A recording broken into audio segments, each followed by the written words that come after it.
Boleh share dengan kawan-kawan, ajak kawan-kawan, terutamanya kawan-kawan unit trust.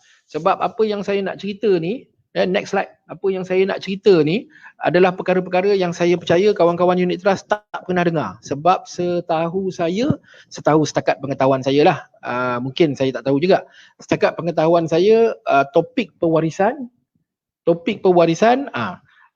jarang disentuh, ya, jarang disentuh, hanya disentuh dalam keadaan-keadaan tertentu saja oleh syarikat amanah. Kalau syarikat takaful, topik pewarisan dia memang cerita penuh, dia memang banyak yang diceritakan, ya. Sebab ada hibah takaful tadi. Tapi di unit trust saya percaya topik ini disentuh, tetapi disentuh secara umum sahaja, ya. Jadi kita kena faham status unit trust. Ni dah nak masuk pasal unit trust ni, ya. Catat ya. Catat. Dan pada siapa yang mengikuti FB live ini, harap dapat follow dan like Arifin Sabirin Official. Sebab banyak penulisan-penulisan saya masuk di dalam Arifin Sabirin Official. Jadi ada banyak ilmu kat situ, boleh belajar. Jadi kalau like, saya update apa-apa, boleh kita dapatkan maklumat-maklumat tersebut, ya. Arifin Sabirin Official, ya. Saya ada juga personal, tapi personal tu saya banyak cerita pasal kucing saya. Saya jarang cerita. Ada jugalah cerita sikit-sikit pasal perancangan harta, tapi banyaknya ialah di Arifin Sabirin Official. Okey. Bila berlaku kematian, share dengan kawan-kawan, kita dah nak masuk cerita tentang unit trust ni. Share dengan kawan-kawan, invite kawan-kawan supaya ramai orang dengar. Bila berlaku kematian, unit trust adalah sebahagian daripada harta pusaka. Saya terus guna perkataan unit trust, saya tak nak guna perkataan saham amanah, nanti orang keliru apa benda pula saham amanah. Unit trust adalah sebahagian daripada harta pusaka. Kerana apa? Kerana dia adalah milik si mati. Jadi secara umum, waris atau pihak yang mendapat surat kuasa mentadbir ataupun grant of probate adalah pihak yang berhak menuntut unit trust tersebut. Ini dalam keadaan tiada penama atau sebarang bentuk pewarisan dibuat, ya. Selepas menerima unit trust tersebut, pentadbir harta pusaka tadi yang mendapat surat kuasa mentadbir atau grant of probate perlu mengagihkan semula unit trust tersebut kepada agihan, mengikut proses agihan yang tepat. Jadi next slide. Ya, next slide kita tengok. Jadi maknanya dekat situ ada pentadbir, ya. Di situ ada pentadbir, ya. Jadi kalau kita tengok slide seterusnya, ya, slide seterusnya. Okey. Baru keluar, dia lambat sikit, dia punya relay dia lambat sikit, kronologi agihan harta pusaka adalah seperti ini. Yang ini pun ramai orang tak tahu, jadi dengar baik-baik, ya. Financial planner terutamanya, ya. Ada soalan ni, Hafiz punya soalan, ya.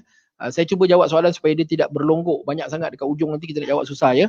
Ramai ejen unit trust approach saya untuk buat hibah takaful. Apa perbezaan hibah daripada wholesale shop berbanding dengan hibah takaful? Okey, hibah takaful, Cik Hafiz, specifically untuk takaful sahaja. Saya ada polisi takaful, saya hibahkan pada isteri saya. Itu melibatkan takaful sahaja. Wasiat shop, kita melihat perancangan harta untuk semua harta. Semua, rumah dia, tanah dia, syarikat dia, barang kemas dia, saham koperasi dia, kan, semua. Kita melihat kepada semua aspek penghartaan. Takaful, spesifik takaful saja. Tetapi kita bukan ada harta takaful saja. Kita pun ada harta-harta yang lain. Kita ada harta tanah, kita ada kereta, kan sebahagian daripada kita ada Bentley, kan. Jadi macam mana nak buat hibah bagi harta-harta ini? Wasiat shop tengok kepada keseluruhan portfolio harta. Jadi ejen unit trust approach untuk buat hibah takaful tu sesuatu yang unik. Maknanya selain daripada unit trust, dia juga adalah ejen takaful. Sebab hari ni sebenarnya financial planner, tuan-tuan semua financial planner. Saya percaya yang mendengar ni semua financial planner. Hari ni financial planner dia bawa total solution kepada pelanggan dia. Dia bukan cerita kalau dia unit trust. Dia bukan cerita pasal bagaimana nak mendapat keuntungan saja, bagaimana nak generate more income daripada your investment, ya, nak dapat better yield. Dia bukan cerita pasal itu saja, dia juga akan cerita tentang takaful. Dia juga akan cerita tentang perancangan harta, sebab itu adalah spektrum perancangan harta, pelaburan, ya, wealth accumulation, protection, takaful, spektrum perancangan harta. Kalau tuan-tuan financial planner tak bawa produk perancangan harta, tuan-tuan rugi.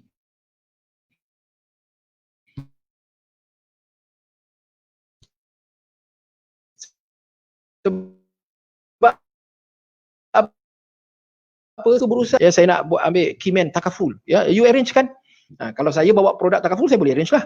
Lepas tu dia kata, okay, saya nak letak investment, 1 million, saya ada EPF, nak buat EPF investment scheme. You settlekan. Biasanya pelanggan macam tu. Hari ni pelanggan memang macam tu. Jadi kalau tuan-tuan perancangan harta, ni financial planner, tak bawa perancangan harta, rugi. Tuan-tuan yang rugi sebenarnya. Sebab tuan-tuan tak boleh nak menawarkan total solution kepada pelanggan tuan-tuan. Solution tuan-tuan skrat kan. Unit trust. Takaful. Perancangan harta. Jadi saya galakkan supaya financial planner bawa ketiga-tiga produk. Okey. Bila berlaku kematian, semua harta adalah milik si mati. Ni arrow unit trust ni, dia bila dia masuk dalam ni dah lari sikit dia punya arrow dia. Semua harta milik si mati itu adalah termasuk unit trust. Jadi perlu dikumpulkan. Akaun dia di bank, dia punya saham koperasi apa semua ni semua perlu dikumpulkan, termasuklah unit trust. Jadi siapa yang kumpul? Yang kumpul adalah pentadbir harta pusaka. Kemudian dia perlu asingkan hibah, wakaf, amanah, tolak dulu ke tepi.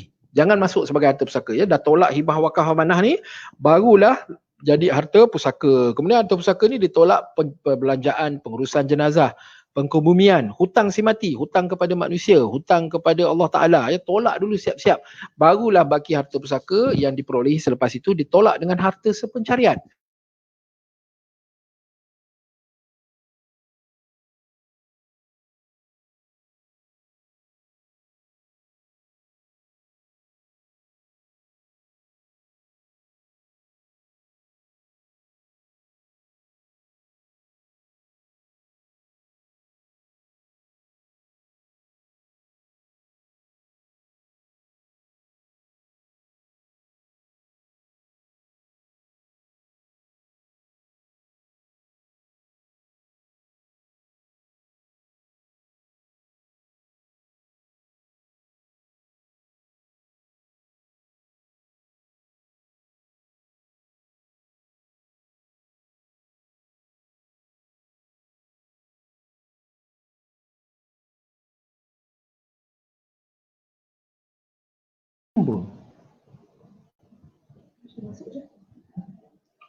Boleh dengar tak suara saya?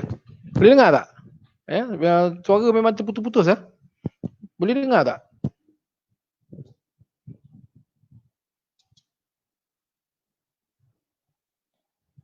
Boleh dengar tak suara saya?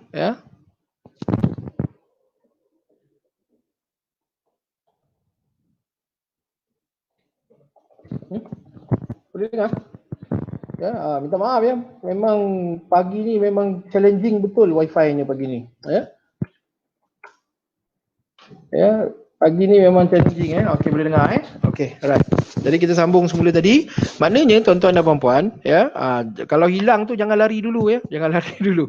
Stay lagi sebab saya sedang mengatasi masalah ni sebab wifi ni di luar daripada wifi punya transmission ni, di luar daripada kawalan kita kan. Jadi harta pusaka hanya diagihkan mengikut hukum faraid selepas kita tolak-tolak tadi harta sepencarian, tolak wasiat. Ada orang tanya saya, kenapa harta sepencarian ditolak dulu sebelum wasiat? Harta sepencarian ni adalah hak pasangan ke atas harta kita. Sebelum ni kita ada FB Live dengan yang Arif Azhari, Hakim Mahkamah Tinggi Syariah. Beliau dah sebut harta sepencarian ini boleh dituntut tetapi perlu ada pembuktian. Dalam erti kata lain, suami isteri kalau ada buat perbelanjaan apa-apa untuk harta, ada beli harta dan sebagainya, kalau isteri itu ada sumbangan, simpanlah resit. Itu pesanan yang Arif Azhari. Sebab apa? Sebab kemudian hari boleh dituntut. Jadi harta sepencarian dituntut dulu sebelum wasiat kerana harta sepencarian itu dianggap sebagai tuntutan kepada harta si mati, dianggap sebagai hutang kepada harta semati. Sebab tu dia ditolak dulu. Wasiat 1/3 itu dianggap sebagai ikhtiariah. Sebab wasiat 1/3 ni ialah kita menggunakan wasiat ni bagi tujuan amal jariah. Tetapi harta sepencarian tu itu adalah tuntutan. Jadi perlu diberi terlebih dahulu. Jadi unit trust ni dia akan dikumpulkan dekat atas tadi tu. Semua harta milik si mati. Jadi maknanya unit trust ni bila dituntut oleh pentadbir harta pusaka, dia akan dikumpulkan dengan harta yang lain. Dia akan melalui proses ini. Itu maksud dia. Okay, next slide kita tengok. Jadi kita kena faham ni tuan-tuan dan puan-puan. Kita kena faham. kita tengok apakah dia kaedah pewarisan unit trust, ya. Apa kaedah pewarisan unit trust. Jadi ada 6 kaedah sebenarnya. Saya percaya ramai tak tahu ni, ya. Satu ialah dalam keadaan tiada penamaan. Kedua, dalam keadaan ada penama. Kemudian ada hibah. Kemudian ada wasiat 1/3. Kemudian ada wasiat wasi, wasiat yang melantik wasi. Lepas tu ada juga syarikat amanah yang syarikat unit trust yang menggunakan kaedah trust nomination. Jadi ada 6 kaedah. Baik, kita tengok satu persatu apa kaedah dia, ya. Kalau tidak ada penamaan, ini tiada penamaan, ya. Dia lupa letak penamaan. Perunding unit trust tu pun lupa nak bagi tahu dia. Jadi dia meninggal dunia. So apa yang berlaku ialah waris perlu bermuafakat untuk melantik pentadbir ataupun administrator. Ya, pentadbir ataupun administrator. Kenapa saya guna perkataan yang berbeza, pentadbir atau administrator? Pentadbir itu adalah nama, terms yang diguna oleh pejabat pusaka kecil. Administrator adalah terms yang diguna oleh Mahkamah Tinggi Sivil. Jadi dia berbeza, ya. Jadi pejabat pusaka kecil apabila nilai pusaka, kes pusaka kurang daripada 2 juta dan ada harta taklih. Ada harta taklih, ada harta alih. Harta taklih maknanya rumah lah, rumah, tanah, apartmen tu harta taklih lah, ya. Tapi kalau di Pening boleh dialihkan rumah. Saya jumpa rumah dekat kampung mana saya pun tak ingat lah, dekat Pening, ya. Orang kampung cerita, dia kata rumah ni boleh beralih, kata dia, sebab boleh ramai-ramai angkat pindah ke ujung tanah, kata dia. Kalau yang itu maknanya harta alih, ya, bukan harta taklih, ya. Harta taklih ni apa-apa yang lekat di atas tanah, ya. Pejabat pusaka kecil selepas selesai proses bicara kuasa akan mengeluarkan surat kuasa mentadbir dan perintah pembahagian. Ya, surat kuasa mentadbir akan melantik pentadbir. Siapakah yang menjadi pentadbir? Pentadbir inilah yang boleh pergi ke syarikat unit trust, boleh pergi ke bank untuk membuat tuntutan. Dan ada perintah pembahagian dikeluarkan serentak. Perintah pembahagian akan menyatakan tentang bagaimana harta-harta ni nak diagihkan. Ya, saya tak nak cerita teknikal sangat, nanti kan boring pula cerita teknikal musim-musim PKP ni kan. Saya cerita umum je dulu. Mahkamah Tinggi Sivil pula apabila kes pusaka bernilai RM 2 juta ke atas dan ada kombinasi harta alih dan tak alih, harta alih saja atau harta tak alih saja, Mahkamah Tinggi Sivil mengeluarkan letter of administration diikuti oleh distribution order. Okey, letter of administration ini dalam keadaan tidak ada wasiat yang melantik wasi. Kejap lagi saya akan cerita wasiat yang melantik wasi, ya. Maknanya orang ni memang tak ada apa-apa, mati saja-saja mati, kan. Tiba-tiba mati, kan, mati tiba-tiba, kan. Dalam keadaan COVID-19 ni kita tengok sangat menakutkan, ya. Maknanya ajal tu memang sangat dekat dengan kita, ya. Jadi Mahkamah Tinggi Sivil untuk harta 2 juta ke atas dan amanah raya berhad untuk harta bagi yang ada harta alih saja. Dia tak ada rumah, dia cuma ada duit je dalam bank kurang daripada 600,000, maka amanah raya akan mengeluarkan arahan ataupun akuan ARB, ya. Amanah raya dia special, dia boleh bertindak sebagai mahkamah. Ini kita kena faham fungsi amanah raya. Dia boleh bertindak sebagai mahkamah, dia juga boleh bertindak sebagai pentadbir. Jadi kalau orang ni mati, harta dia 500,000 dalam akaun, itu saja, tak ada rumah, tak ada tanah, tak ada apa benda semua, maka kes dia akan dibicarakan di amanah raya berhad, ya. Dan amanah raya akan mengeluarkan arahan amanah raya ataupun akuan amanah raya. Apa beza arahan dan akuan amanah raya? Akuan amanah raya ni di bawah Seksyen 17 Subseksyen 1 Akta Perbadanan Amanah Raya 1995. Bagi harta yang kurang daripada 600,000 akan dikeluarkan akuan. Akuan tu sebenarnya macam perintah pembahagian, ya. Dan bagi harta kurang daripada 50,000, amanah raya akan mengeluarkan arahan amanah raya Seksyen 17 Subseksyen 2 Akta Amanah Raya 1995. Ini bagi harta yang bernilai kurang daripada 50,000. Jadi amanah raya sebenarnya dia boleh jadi mahkamah, ya, bagi orang yang ada harta alih sahaja. Jadi ini kalau tak ada penamaan, maknanya waris-waris kena muafakat siapa yang nak lantik jadi pentadbir dan melalui proses ini, sama ada di Pejabat Pusaka Kecil, Mahkamah Tinggi Sivil ataupun amanah raya berhad, ya. Waris-waris kena muafakat. Dia punya cabaran dia kadang-kadang nak muafakat tentang hal ini pun susah sebenarnya, ya. Okey, next kita tengok slide yang seterusnya, ya. Ada penama. Macam tadi tu dalam kes tak ada penama. Yang ini kes ada penama. Inilah kaedah yang paling biasa diguna pakai, ya. Letak penamaan. Tetapi penamaan ni nomination, ya, nomination. Penamaan ini dia mentadbir unit trust itu sebagai harta pusaka. Maknanya bergantung kepada prosedur syarikat unit trust masing-masing. Ada yang sekadar tukar nama di dalam akaun itu daripada nama si mati kepada nama penama.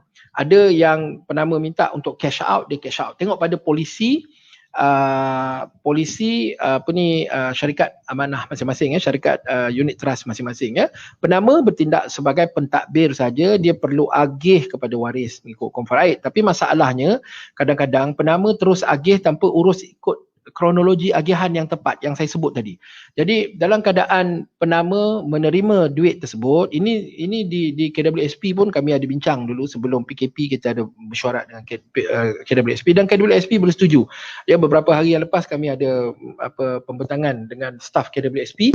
Semua orang bersetuju bahawa apabila ianya penama, maka ia adalah harta pusaka. Bila ia harta pusaka, makanya dia kena lalu kronologi tadi tu. Maknanya duit ni kena kumpul, kemudian kena tolak hutang, kena tolak harta pencarian, kena tolak wasiat 1/3, akhirnya baru difaraidkan.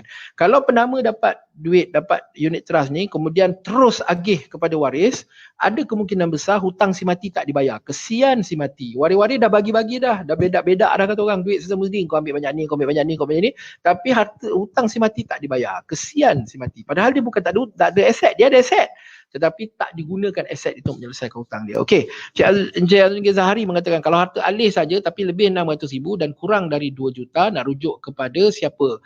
Kalau harta alih saja lebih daripada 600,000, kurang dari 2 juta, boleh juga dibawa ke Mahkamah Tinggi Sivil. Ya, boleh juga, walaupun kurang daripada 2 juta, boleh juga dibawa ke Mahkamah Tinggi Sivil sebab peraturan Mahkamah Tinggi menetapkan bahawa apa sahaja harta yang bernilai lebih daripada RM60,000 boleh dibawa kepada Mahkamah Tinggi Sivil untuk mendapatkan letter of administration tadi. Tetapi Mahkamah Tinggi Sivil tengok pada pendaftar masing-masing lah, pendaftar mahkamah. Ada pendaftar mahkamah bila dia tengok kes macam ni, ya, kalau kes dia tengok ada kurang daripada 600,000, memang dia akan push terus pergi amanah raya je. Sebab kita kena faham, amanah raya fokus kepada pengurusan harta pusaka. Pejabat pusaka kecil fokus kepada pengurusan harta pusaka. Mahkamah Tinggi Sivil, dekat situlah kes bunuh, kes dadah, kes pusaka, kes saman malu, kan, macam-macam kes semua ada kat situ. Jadi apa yang mereka cuba buat ialah mereka akan delegate kes-kes ni kepada jurisdiction yang berkenaan. Tapi boleh bawa kepada Mahkamah Tinggi Sivil, tak ada masalah, ya. Jadi ini kaedah penama. Kaedah penama ni straightforward lah. Seterusnya, slide dan seterusnya kita tengok, kita dah cover tak ada penamaan, kita dah cover penama. Okey, sekarang kita ada wasiat yang melantik wasi. Wasiat yang melantik wasi, ya, tapi sebelum tu saya nak jawab soalan Syamin. Syamin tanya, KWSP sudah ada penama tetapi dokumen hibah dia lain dari penama di KWSP. Yang mana mahkamah akan mengutamakan? Baik, bergantung kepada apa yang dihibahkan. Kalau dia hibahkan akaun KWSP dia, akaun KWSP dia memang tak boleh dihibahkan. Kenapa tak boleh dihibahkan? Kerana ia dianggap tidak milik sempurna. Syarat rukun kepada hibah ialah ia mestilah milik sempurna, ya. KWSP selagi orang ni belum berumur 55 tahun, dia tidak dianggap sebagai milik sempurna. Kenapa? Kerana memang duit tu atas nama kita, tetapi kita nak keluarkan ada syarat-syarat tertentu. Maknanya kita tidak bebas bertasaruf dengan duit tersebut. Jadi memang telah diputuskan bahawa KWSP tidak boleh dihibahkan kerana dia tidak milik sempurna. Kalau dia hibahkan rumah, itu tak ada kena-mengena dengan KWSP. Dia hibahkan saham koperasi, dia hibahkan barang kemas dia, itu tak ada kena-mengena dengan KWSP, ya. Tapi akaun KWSP itu sendiri tidak boleh dihibahkan kecuali, nanti saya akan sentuh juga perbincangan dengan KWSP, kecuali bagi akaun-akaun di bawah EPF Investment Scheme. Yang itu boleh dihibahkan, ya. Okey, wasiat yang melantik wasi. Semasa hidup orang ni buat wasiat, dia melantik wasi, ya. Mahkamah, jika dia ada melantik wasi di Mahkamah Tinggi Sivil, ya, nama wasi yang dilantik dalam wasiat akan dicatat di dalam geran probate, sama ada syarikat amanah ataupun individu. Syarikat amanah atau individu boleh dilantik sebagai wasi ataupun eksekutor. Ya, eksekutor ni lah yang akan menuntut unit trust sebab nama dia ada dalam geran probate, ya. Mahkamah Tinggi Sivil berbidang kuasa penuh untuk mengesahkan wasi yang dilantik. Di pejabat pesaka kecil berbeza, ya. Yang ni ramai orang. Okey, Aziz tanya, ramai isteri anggap duit KWSP hak dia orang and mak ayah, suami tak ada hak. Kesian suami, Aziz. Kenapalah dinafikan hak suami itu, kan? Kesian dia, kan? Dah bila mati, ya, KWSP ini yang saya nak sentuh, terlanjur Aziz sentuh, ya. Aziz sentuh soalan ini. Ini yang saya nak sebut. Orang tanya saya, bagaimana cara untuk kita membuat hibah bagi KWSP, sebab akaun KWSP proper yang ada simpan oleh KWSP yang itu tidak boleh dihibahkan sebab dia tidak milik sempurna, ya. Tetapi EPF investment scheme yang dihibah di permodalan Mara Berhad, ya, PMBI investment, Mara investment, ya, dihibahkan, disimpan di principal, ya, diinvest di principal, diinvest di public mutual, ya, akaun-akaun tersebut boleh dihibahkan, ya. Tapi sekejap lagi saya akan cerita secara terperinci, ya. Ini terlanjur Aziz sentuh. Jadi kalau isteri ni dia nak memastikan suami dia tak ada hak ke atas KWSP dia, walaupun saya sebut kesian suami dia kan, kenapa nak dinafikan hak dia kan. Tapi isteri memang macam itulah, biasa dia memang tak nak bagi suami akses kepada harta dia, dia nak anak dia je kan. Jadi kalau dia nak buat begitu, maka investlah di dalam EPF investment scheme di mana-mana syarikat unit trust, ya, sebab EPF investment scheme itu boleh dihibahkan. Ini kita telah sahkan dengan KWSP, ya, bila kita ada mesyuarat dengan KWSP beberapa hari sebelum PKP, kita ada mesyuarat dengan KWSP, ya. Okey, jadi saya teruskan. Kalau di pejabat pesaka kecil, kita ada buat wasiat melantik wasi. Saya buat wasiat, saya lantik isteri saya sebagai wasi, ya. Kes saya di bawah 2 juta dibicarakan di pejabat pesaka kecil. Wasi yang saya lantik isteri ni akan menjadi pentadbir hanya apabila semua waris-waris saya mengikut hukum faraid bersetuju dengan pelantikan wasi tersebut. Kalau waris-waris saya tidak bersetuju, maka dia akan ada isu kat situ, ya. Saya lantik isteri saya tak ada anak lelaki, saya cuma ada anak perempuan. Jadi waris-waris saya mengikut hukum faraid ialah isteri saya, anak saya 3 orang, ibu saya dan adik-beradik saya, ya. Jika ada sahaja mana-mana di antara mereka ini yang dalam bicara kuasa dekat pejabat pesaka kecil kata, tuan, saya tak setuju Kak Long saya ni menjadi wasi, maka apa yang akan berlaku ialah pegawai pesaka akan cuba untuk cari jalan tengah. Siapa yang nak dibincang jadi wasi? Kalau tak dapat persetujuan, pegawai pesaka akan cuba sedaya upaya. Kalau tak dapat persetujuan daripada mereka, permuafakatan siapa nak nanti jadi pentadbir, maka kes tu akan ditangguhkan dulu. Pegawai pesaka akan minta supaya pihak-pihak yang berterlagah ini, waris-waris ini, bawa kes ni ke Mahkamah Syariah untuk disahkan, ya. Ini SOP pejabat pesaka kecil. Boleh rujuk mana-mana pejabat pesaka kecil, ya. Jadi bila bawa pergi ke Mahkamah Syariah untuk mengesahkan wasi, dia ada satu masalah lain. Masalahnya ialah Mahkamah Syariah tidak ada proviso, tidak ada provision untuk mengesahkan wasi yang dilantik, kecuali sekiranya wasi itu dilantik Baitul Mal. Itu pun bagi negeri-negeri yang mempunyai enactment wasiat. Selangor, Negeri Sembilan, Melaka, Kelantan, Pahang dan Sabah. Bagi negeri-negeri yang tidak ada enactment wasiat, tidak ada provision tentang perlantikan wasi, ya. Jadi apa jadi kepada wasiat yang melantik wasi yang kesnya dibicarakan di pejabat pesaka kecil 2 juta ke bawah? Jadi ada pihak-pihak yang berpandangan bahawa kalau kita hendakkan wasi yang dilantik itu berkuat kuasa, kita janganlah pergi pejabat pesaka kecil, kita pergi Mahkamah Tinggi Sivil. Ini ada dibuat oleh pihak-pihak dekat luar sana, ya. Kita pergi Mahkamah Tinggi Sivil, Mahkamah Tinggi Sivil boleh mengesahkan wasi. Benar, Mahkamah Tinggi Sivil boleh luluskan wasi yang dilantik. Itu memang bidang kuasa Mahkamah Tinggi Sivil. Tadi saya dah sebut 60,000 ke atas pun sebenarnya boleh dibicarakan di Mahkamah Tinggi Sivil. Jadi bawa pergi Mahkamah Tinggi Sivil. Isu dia ialah di Mahkamah Tinggi Sivil prosesnya, belanjanya relatifnya lebih besar daripada di pejabat pesaka kecil. Kenapa? Kerana di pejabat pesaka kecil waris itu sendiri boleh memohon, mengisi borang dan sebagainya. Di Mahkamah Tinggi Sivil memang mahkamah akan minta supaya lawyer yang memohon. Jadi kita kena lantik lawyer untuk buat kerja tu, ya. Mengikut peraturan Mahkamah Tinggi Sivil juga, syarikat amanah macam Wasiat Syok Berhad, kami pun boleh membuat permohonan di Mahkamah Tinggi Sivil, ya. Ada peruntukan tersebut, ya. Jadi bila dah pergi ke Mahkamah Tinggi Sivil, belanjanya banyaklah. Siapa yang nak tanggung belanja? Kalau pejabat pesaka kecil, waris sendiri boleh mengemukakan. Kita dah jumpa kes-kes yang satu kes saya jumpa harta pusaka ni dalam lingkungan 500,000 saja, campur semua sekali ada 500,000, tetapi sebab kes ni dibawa ke Mahkamah Tinggi Sivil untuk pengesahan wasi. Sebab wasi yang dilantik dia hendak juga jadi wasi. Jadi dia pergi ke Mahkamah Tinggi Sivil, bila sampai Mahkamah Tinggi Sivil, dah urus Mahkamah Tinggi Sivil, dia punya kos dia tolak semua ni dekat 40,000. Ya, jadi itu mahal tu, almost 10% daripada nilai harta pusaka. Jadi itu isu dia, itu pertimbangan dia. Tapi sebenarnya terserah kepada tuan-tuan dan puan-puan. Ya, bukanlah saya kata praktis tu praktis yang salah, tidak. Praktis tu betul juga. Cumanya dia akan memberi kesan kepada waris kerana waris perlu menanggung kos yang lebih mahal apabila kes ini dibicarakan di Mahkamah Tinggi Sivil. Yang ini 99.99% orang Malaysia tak tahu. Ya, dia ingat wasiat itu bila dia buat akan berkuat kuasa di semua keadaan. Tidak, wasiat melantik wasi berkuat kuasa hanya untuk Mahkamah Tinggi Sivil.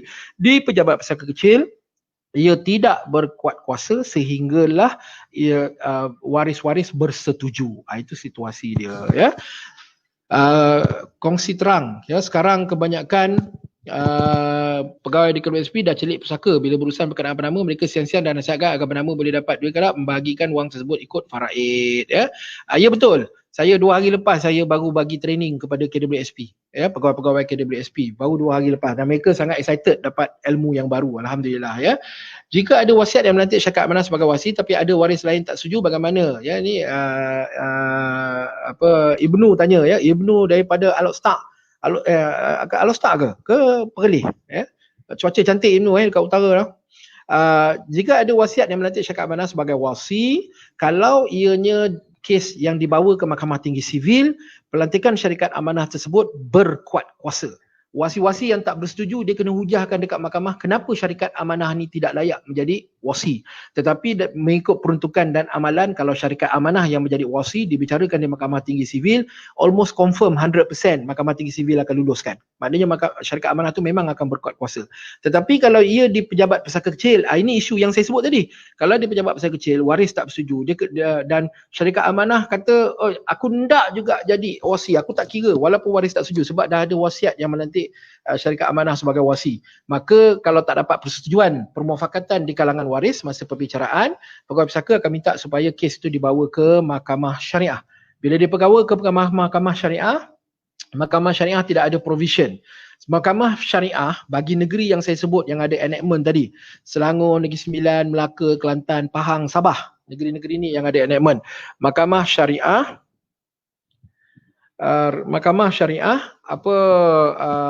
tidak mempunyai provision untuk meluluskan wasiat yang melantik wasi, kecuali kalau wasi yang dilantik itu adalah wasi yang terdiri daripada Baitul Mal. Itu pun bagi negeri yang saya sebut tadi. Bagi negeri yang saya tak sebut, tak ada provision, ya. Jadi dia agak grey area dekat situ, agak kabur, bergantunglah sama ada mahkamah syariah hendakkan bidang kuasa itu atau tidak. Tetapi bidang kuasa penentuan wasi ini secara jelasnya memang ada di Mahkamah Tinggi Sivil, ya, bukan di mahkamah syariah. Pejabat besar kecil kalau terlagak pergi mahkamah syariah.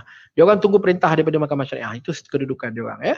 Jadi kalau ada wasiat yang melantik wasi, ini kita nak kena faham. Bila dilantik sebagai probator, wasi, maka wasi itulah yang pergi menuntut unit trust. Kalau unit trust tak ada penamaan, ya, ini wasiat yang melantik wasi, ya. Dia merangkumi semua harta termasuk unit trust, ya. Seterusnya, slide yang seterusnya kita tengok. Ini tadi saya dah sebut, ya. Saya dah sebut unit trust tu dia akan masuk sebagai harta milik semati dan akan melalui proses ni. Okey, next slide.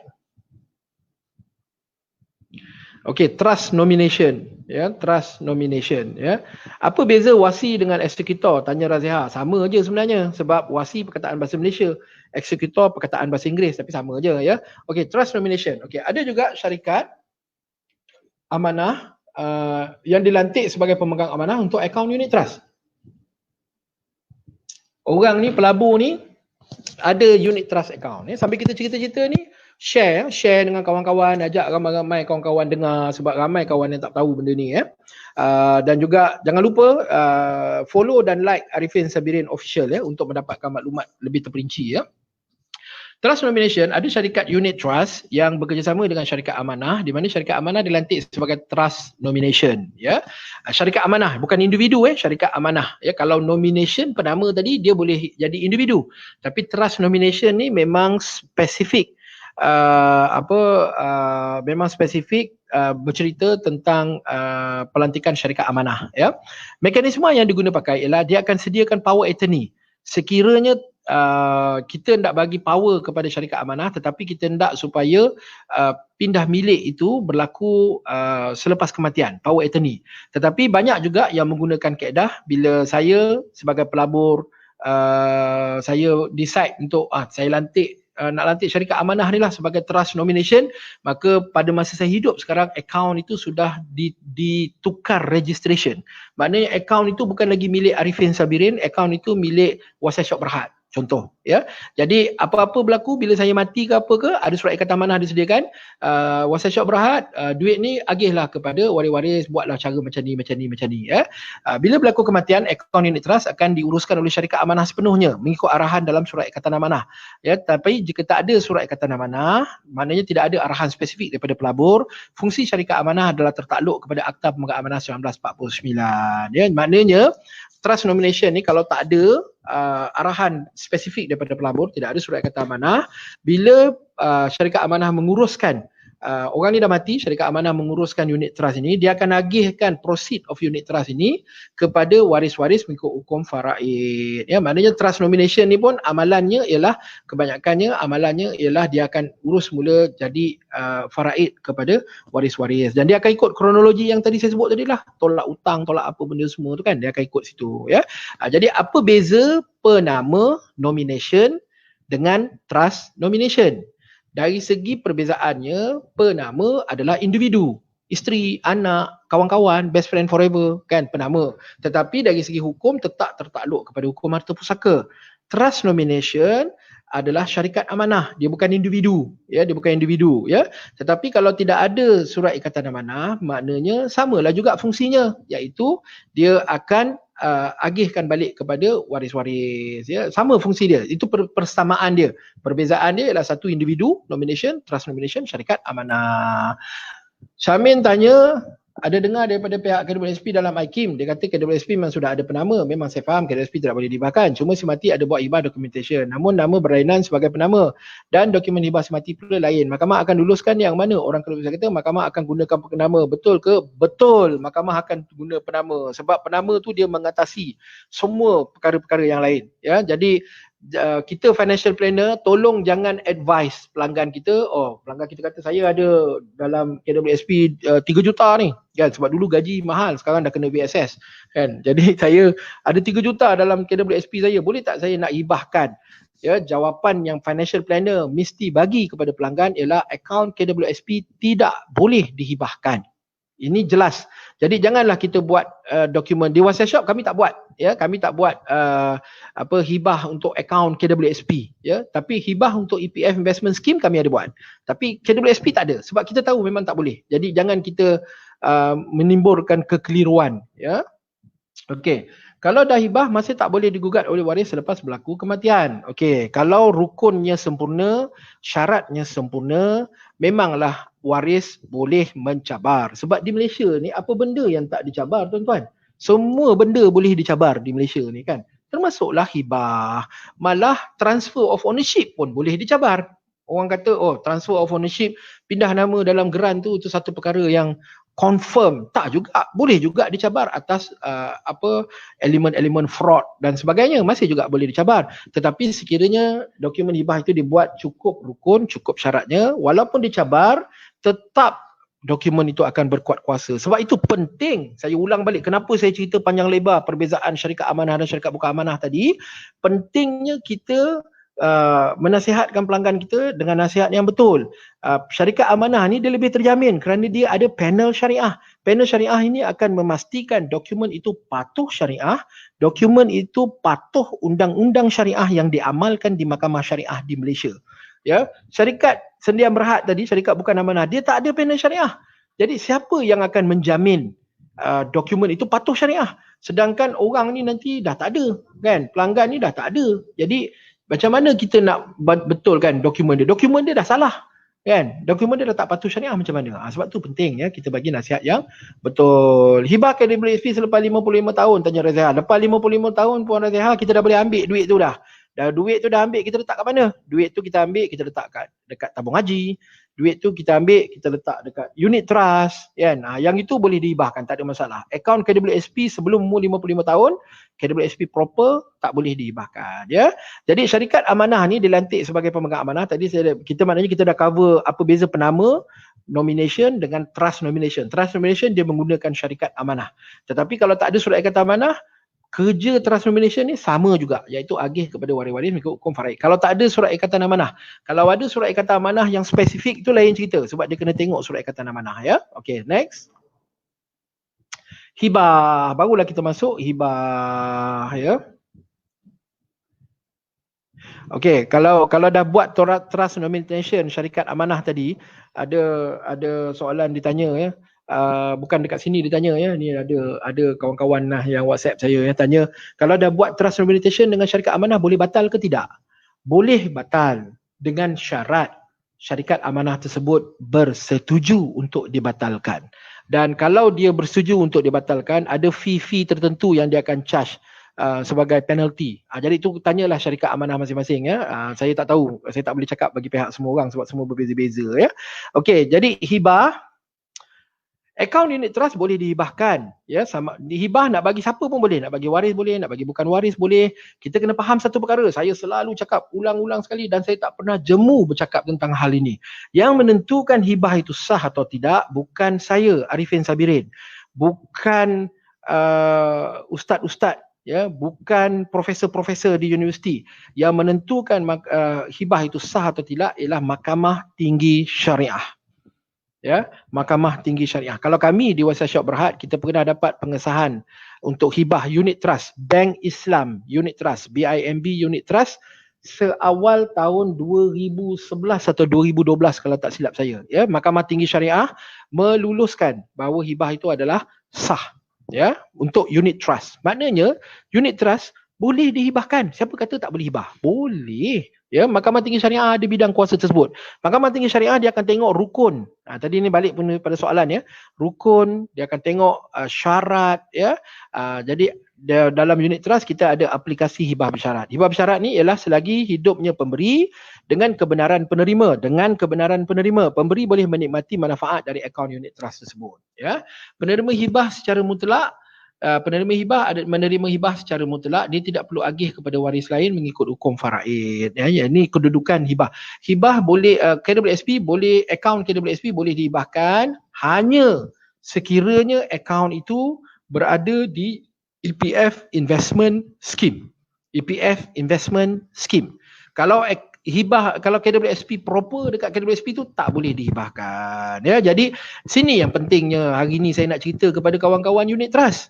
Kan, kawan-kawan yang bergerak dengan unit trust, kalau dia pelanggan anda nak menggunakan kaedah hibah, mintalah dia invest dalam EPF Investment Scheme. Kalau dia tak buat EPF Investment Scheme, duit tu dalam KWSP, ia tidak boleh dihibahkan. Kan dah dapat satu daripada angle untuk kita promote unit trust kan. Boleh dihibahkan. Masuk dalam EPF Investment Scheme. Boleh dihibahkan. Siapa yang menentukan hibah ni sah atau tidak? Mahkamah Tinggi Syariah. Ya, jadi kita kalau ada sebarang cabaran dan sebagainya, maka kita akan balik kepada Mahkamah Syariah untuk Mahkamah Syariah sahkan ya. Jadi perunding-perunding unit trust kalau tak tahu kaedah hibah unit trust ni sangat rugi, kerana kaedah unit trust ni boleh digunakan untuk promote EPF Investment Scheme. Sekarang market is quite damn ya, lembab kata orang kan. Tetapi kalau kita tengok rekod-rekod, sebenarnya dia tidak akan damn, dia tidak akan lembab selama-lamanya, dia akan rebound balik. Jadi inilah masanya kita nak promote kepada klien-klien kita EPF Investment Scheme. Kalau nak invest, inilah masa dia. Saya ingat tahun 1998, masa tu saya di RHB, market crash. Saya bukan orang asing untuk unit trust ya, saya pernah berada dalam industri unit trust. Saya ingat bila market crash dalam tempoh 2 minggu tahun 1998 ke 97 market crash ya, market crash. Masa itulah saya masih ingat ada satu unit trust baru muncul, iaitu unit trust amanah saham wanita. Kalau siapa yang faham kan, amanah saham wanita, siapa yang tahu pada masa itu ya, Hajah Rohani Hijrah Management sekarang merupakan CEO amanah saham wanita. Disebabkan dia masuk entry point dia ketika market sangat rendah, dia punya pelabur untung berlipat kali ganda, beratus persen untung dalam tempoh 2 tahun 3 tahun selepas tu, beratus-ratus persen untung. Jadi inilah dia angle yang kita nak cakap tentang Aziz tanya dah invest ke? InsyaAllah ya. Jadi sebab saya pun memang tak ada P macam-macam kan. Saya tak ada CFP, saya tak ada IFP, saya tak ada SHRFP. Yang saya ada tu lah dia KWSP. Jadi kena maksimumkan ya. Jadi ini angle untuk perunding-perunding unit trust ya. Okey, seterusnya next slide. Seronok tak? Sekarang ni dah tahu dah macam mana cara nak jual nak promote EPF investment scheme via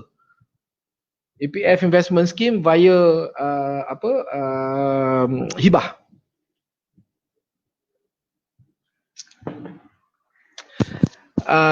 Kita jawab soalan Cik Izzat. Ni siapa yang nak masuk soalan boleh start masuk soalan ya. Saya akan jawab satu persatu untuk menjimatkan masa ya. Adakah kita boleh hibahkan 100% harta tersebut? Contoh cash atau tanah rumah. Kita hibah 100% pada orang tersebut. Hibah, hak kita untuk bagi kepada siapa banyak mana pun. Dia berbeza dengan wasiat. Wasiat dia terhad 1/3. Ini yang saya nak cerita wasiat ni ya. Tetapi hibah kita nak bagi siapa pun bagilah. Kita boleh bagi 100%. Saya ambil contoh macam ni lah. Ada orang, semalam saya dah ulas dalam perbincangan saya selalu sebut persoalan yang paling favourite yang masyarakat cakap. Hibah melarikan diri dari faraid. Ini persoalan. Tuan-tuan saya rasa sebagai financial planner jumpa orang-orang yang berhujah begini. Buat hibah melarikan diri daripada faraid. Hukumnya berdosa. Ada saya jumpa orang-orang yang bercakap ni. Dan yang bercakap ni bukan sebarangan orang tuan-tuan. Ini orang yang dihormati dalam masyarakat ya. I beg to differ. Ya, saya berselisih pendapat ya. Kita meraihkan kepelbagaian pandangan, tapi saya tak setuju dengan pandangan tersebut. Kerana apa? Kerana hibah itu kuat kuasanya semasa hidup. Semasa hidup, harta saya, suka hati saya lah saya nak bagi siapa. Kenapa pula saya masih hidup, harta saya terikat dengan faraid? Faraid hanya berlaku apabila berlaku kematian. Hari ni saya ada rumah, saya ada kereta, saya ada saham syarikat, saya ada wang tunai. Semuanya saya hibahkan kepada isteri saya. Contoh, semua. Sampai saya tak ada harta, zero. Ya, adakah saya berdosa? Tidak. Kenapa saya tidak berdosa? Kerana saya masih hidup. Suka hati saya lah saya nak buat apa dengan harta saya. Tetapi kalau saya tak buat apa-apa, rumah saya, kereta saya, saham syarikat saya, ya, saya tak buat apa-apa, saya mati. Malam ni saya mati contoh. Maka semua harta tersebut adalah harta pusaka, hak waris-waris saya mengikut hukum faraid. Saya ambil contoh senang lah. Kalau hibah itu melarikan diri daripada faraid, orang yang paling berdosa atas muka bumi ni ialah Sulaiman Ar-Raji. Siapa Sulaiman Ar-Raji? Sulaiman Ar-Raji adalah pengasas Al-Raji Bank. Kenapa saya kata dia paling berdosa? Kerana Sulaiman Ar-Raji zero harta. Walaupun dia billion one, tetapi dia dah hibahkan harta dia, dia dah wakafkan harta dia, dia dah serahkan harta dia pada semua orang lain sampai dia tak ada harta. Zero. Kan? So, berdosa tak Sulaiman Ar-Raji? Cuba jawab soalan tu. Kalau berdosa, kesianlah Sulaiman Ar-Raji ya. Jadi, itu dia punya situasi dia ya. Okey. Nak hibah berapa banyak pun hibahlah. Cumanya ya dalam perbincangan ya baru kemarin ni kita ada bincang tentang hukum orang yang menghibahkan 100% harta dia kepada orang-orang tertentu. Ya, maknanya tak ada harta pusaka. Cumanya perbuatan itu adalah perbuatan makruh. Kenapa makruh? Hibah itu sah, tak ada masalah. Perbuatan itu makruh kerana Rasulullah pesan kat kita, kalau hibah tu bagilah sama rata kepada semua waris-waris untuk mengelakkan fitnah. Tetapi hibah itu sah. Bukan kata hibah tu tak sah. Dan orang tu pun bukan berdosa, cuma makruh. Sebaiknya dia bagilah secara sama rata. Dia kena berlaku adil. Ya, itu saja sebenarnya ya. Okey, wasiat agihan 1/3 ya. Okey. Ini wasiat mengikut hukum syarak. Tadi saya cerita wasiat melantik wasi. Betul Sekarang ni wasiat mengikut hukum syarak. Wasiat mengikut hukum syarak ialah wasiat kepada bukan waris pada kadar maksimal 1/3. Jadi kalau kita bagi kepada bukan waris, ya, bukan waris ni siapa? Bukan waris ni ialah orang-orang yang tidak orang-orang yang tidak menerima harta pusaka mengikut hukum faraid. Itu maksud dia bukan waris. Siapa dia? Anak angkat, anak tiri, best friend forever, persatuan, masjid, surau, pusat tahfiz, rumah anak yatim. Inilah maksud dia bukan waris. Kita boleh buat wasiat bagi kepada bukan waris 1/3 saja. Ya, kalau lebih daripada 1/3 kita bagi, yang lebihan tu kena dapat persetujuan waris.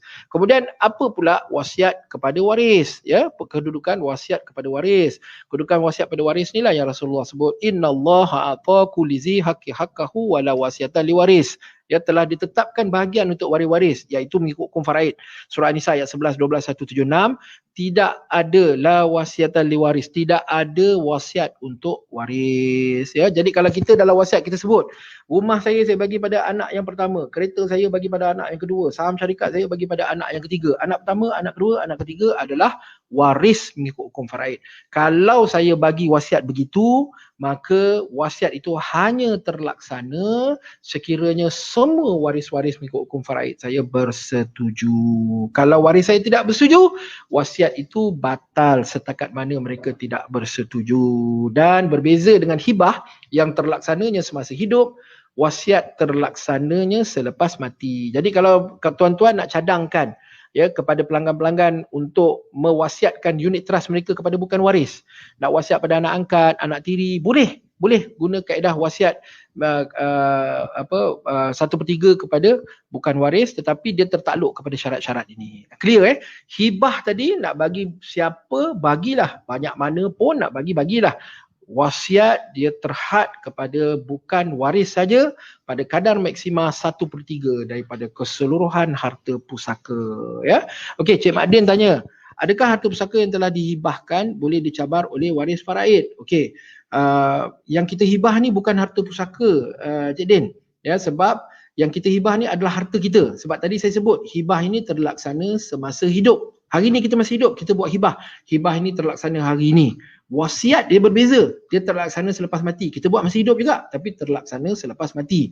Jadi tak timbul harta pusaka yang telah dihibahkan, sebab harta pusaka tidak boleh dihibahkan. Harta pusaka memang hak waris-waris mengikut hukum faraid. Itu beza antara harta dan harta pusaka. Konsep penguasaan harta, penguasaan mal dalam Islam. Kita masih hidup, kita ada rumah, ada kereta, ada akaun bank. Kita nak jual rumah kita, boleh, tak ada masalah. Sebab kita tuan punya harta, kita masih hidup.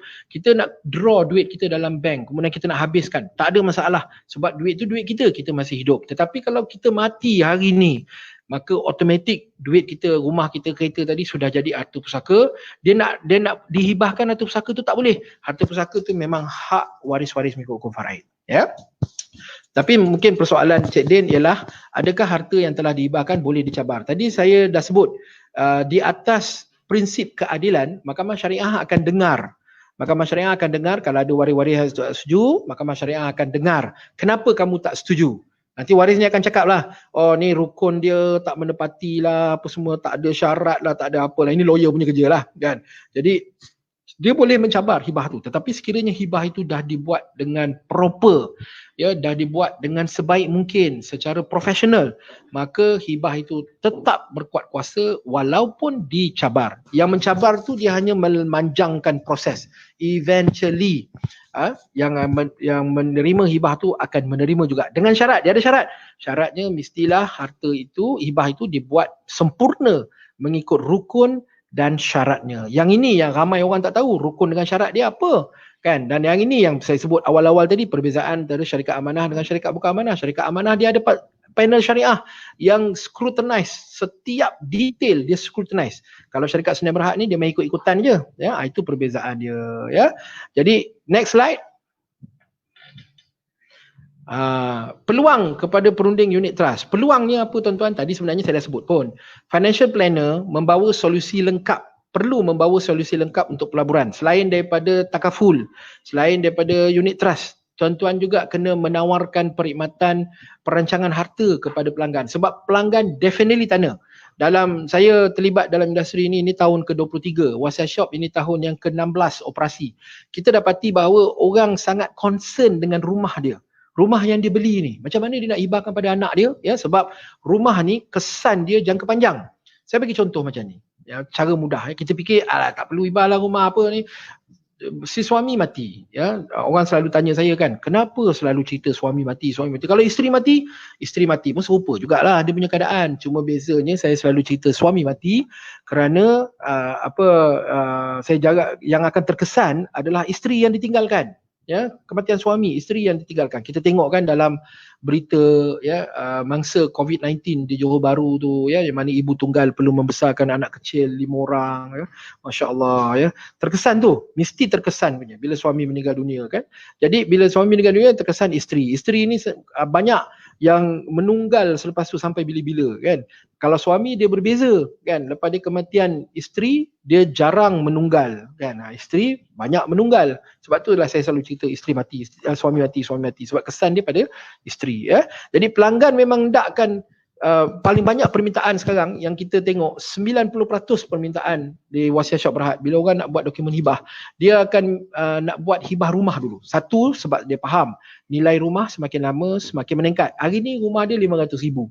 2 tahun akan datang MRT station dah siap, jajaran baru dah siap dekat sebelah rumah dia. Nilai rumah dia dah naik jadi 800,000 kan. Nilai rumah makin lama makin meningkat. Dia cerita gini, suami meninggal dunia, rumah tu milik suami. Waris kepada suami bukan pasangan dan anak-anak saja. Kalau ada ibu bapa pun waris kepada suami 1/6 setiap seorang. Ini wajib diberikan, ya. Jadi kalau ibu bapa ada hak 1/6 setiap seorang dan ibu bapa hendak menuntut hak tersebut, geran tanah selepas si suami mati, geran tanah tu akan ada nama isteri, nama anak-anak, ya. Mungkin kalau anak-anak 18 tahun lah, kalau bawah 18 tahun isteri memegang sebagai pentadbir, dan akan ada nama ibu dan bapa si mati, ibu dan bapa suami tadi. Selepas itu ibu dan bapa pula mati tak lama lepas tu, maka ibu dan bapa tadi bahagian mereka yang 1/6 itu sudah menjadi milik waris-waris mereka. Waris-waris mereka ini adalah adik-beradik kepada si mati kan. Jadi geran nanti kemudiannya apa berlaku? Geran akan ada nama adik-beradik, ada nama isteri, ada nama anak-anak. Tuan-tuan bagi tahu saya, kecoh ke tak kecoh? Kecoh tuan-tuan. Sebab itu ramai orang sangat concern dengan rumah boleh dihibahkan ke tidak, ya. Jadi ada soalan-soalan ni. Saya ada satu soalan cepu mas ni saya nak jawab last kali ya. Kita tengok dulu ni. Ungku Mazir dah tanya dah terus ya. Berapa panjang lagi tajuk ni, seronok sangat ya. Saya cakap sampai petang pun boleh, tak ada masalah tuan-tuan lah yang tak larat. Kan saya biasa ceramah pagi, petang, siang, malam. Nak tanya unit trust ada keuntungan. Kadang-kadang disebabkan nak untung dalam pelaburan, ejen akan laburkan kepada fund yang beri keuntungan. Apa status hibah tersebut? Ataupun hibah unit trust hanya boleh ambil pada wang prinsipal saja. Hibah unit trust boleh diambil pada akaunnya. Tak kira lah keuntungan tu keuntungan macam mana pun, dia akan ambil pada akaunnya. Kita hibahkan akaunnya. Kita tak hibahkan berapa unit dan sebagainya ya. Kita hibahkan pada akaun. Jadi apa saja keuntungan yang dilaburkan, kalau kan akaun dia nombor X 012346, apa saja dihibahkan, akaun itu dihibahkan, maka itulah yang akan ini ya. Okey, kalau non-Muslim boleh pakai hibah juga Kak. Non-Muslim tak boleh pakai hibah sebab hibah ni undang-undang Islam hanya tertakluk kepada orang Islam. Non-Muslim dia boleh guna kaedah wasiat. Sebab non-Muslim wasiat dia berbeza dengan Muslim. Non-Muslim dia boleh wasiatkan keseluruhan harta dia kepada satu orang. Anak, boleh, tak ada masalah ya. Sebab wasiat terserah pada dia apa dia buat. Tapi dia adalah peruntukan-peruntukan di bawah Distribution Act tu ya. Rumah yang atas nama isteri dan isteri hibahkan kepada okey. Tuan, harta yang telah kita hibahkan tak perlu lagi masukkan dalam wasiat ke? Tak perlu ya, sebab itu adalah hibah. Hibah dan wasiat dua perkara yang berbeza tapi jurisdiction yang sama, iaitu Mahkamah Tinggi Syariah. Kalau wasiat melantik wasi tadi yang saya sebut awal-awal, itu adalah jurisdiction Mahkamah Tinggi Sivil ya. Okey. Saya nak jawab soalan cepu mas ni ya. Tak dengar ya Syazana? Dengar. Mungkin internet connection Syazana lah tu ya. Rumah yang bercagar mulik sempurna atau tidak ya. Rumah bercagar yang ada pinjaman bank milik sempurna atau tidak ya. Jadi yang ini soalan secara terperincinya saya akan ulas dalam satu lagi FB Live nanti dalam bulan Ramadan, insya-Allah kita buat FB Live awal sikit lagi pukul 8.30 pagi ya. Sebab waktu tu kita belum nak tidur lagi, kita dah habis rutin biasa kita bulan Ramadan. 8.30 pagi kita dah free, kita akan buat, saya akan keluarkan ni. Sebab tu saya suruh follow dan like Arifin Sabirin Official. Semua pengumuman nanti saya akan buat dekat situ ya. Tapi secara umumnya rumah dalam pinjaman bank boleh dihibahkan tertakluk kepada syarat-syarat tertentu ya. Jadi syarat-syaratnya secara terperinci apa dia? Tunggu FB Live saya yang seterusnya tentang harta bercagar. Saya mungkin buat FB Live, saya mungkin juga akan buat Zoom ya, sebab kita ada corporate account Zoom yang kita boleh accommodate sampai 500 orang peserta. Jadi mungkin kita akan buat Zoom atau kita akan buat FB live ya. Nantikan kita, pengumuman kita ya, sebab kalau Zoom tu kita boleh communicate better. Kalau FB live ni dia one way communication, saya cakap seorang-seorang kan. Kalau Zoom tu kita boleh bertanya soalan dan sebagainya ya. Jadi tunggu saya punya pengumuman. Tapi hibah harta bercagar, hibah dalam pinjaman bank boleh dihibahkan. Sudah pun ada kes untuk pengetahuan tuan-tuan dan puan-puan, sudah pun ada kes yang mana Mahkamah Syariah meluluskan hibah yang masih ada pinjaman bank, specifically Maybank dan CIMB. Sudah pun ada kes, dah selesai pun ya. Tetapi bukan boleh buat sebarangan, dia ada syarat-syarat tertentu dia ya. Jadi jangan lupa, jangan ketinggalan. Saya akan maklumkan tentang sesi hibah harta bercagar. Jadi unit trust ni tuan-tuan, kita balik semula pada unit trust. Sebelum ni saya cerita pasal takaful, sekarang saya cerita pasal unit trust. Yang terlepas siaran saya tentang takaful, boleh tengok Arifin Sabirin Official. Dekat situ semua video-video tu ada lagi. Saya tak ada delete pun. Boleh tengok, boleh sambil relax-relax, PKP ni tak ada benda nak buat kan, boleh dengar ya, tengok.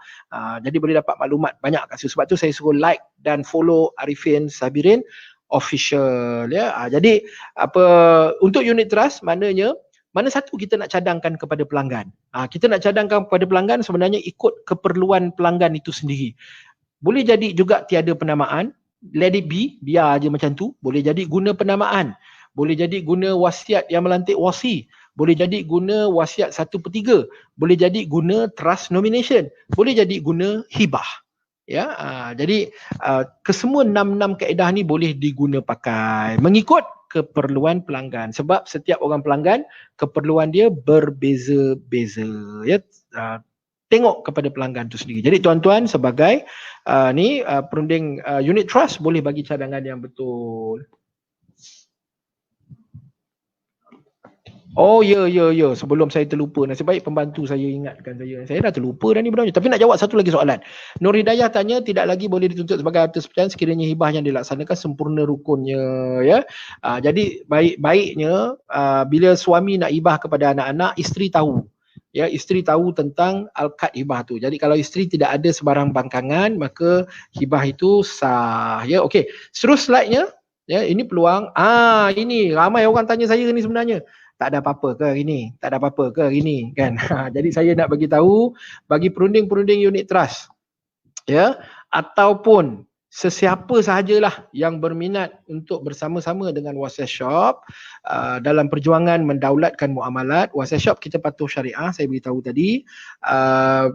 Kebanyakan daripada urusan perancangan harta kita memang kita bawa ke mahkamah syariah. Kita tak bawa ke mahkamah sivil kecuali bagi urusan probate. Urusan probate memang kita bawa ke mahkamah sivil ya. Jadi bagi sesiapa perunding unit trust ataupun siapa-siapa je lah, perunding takaful ke siapa ke yang mendengar hari ni ataupun tak mendengar, tuan-tuan nak ajak join bersama-sama, kita offer 50% diskaun untuk pendaftaran perunding. Biasanya perunding kena bayar RM800 pendaftaran ya, yang mana sebagai perunding dia daftar RM800 ni, dia ada hak, kita bagi dia license untuk dia mewakili Wasiat Shop ya, untuk memperkenalkan produk-produk ini kepada kepada masyarakat ya, kepada masyarakat ya. Mana tadi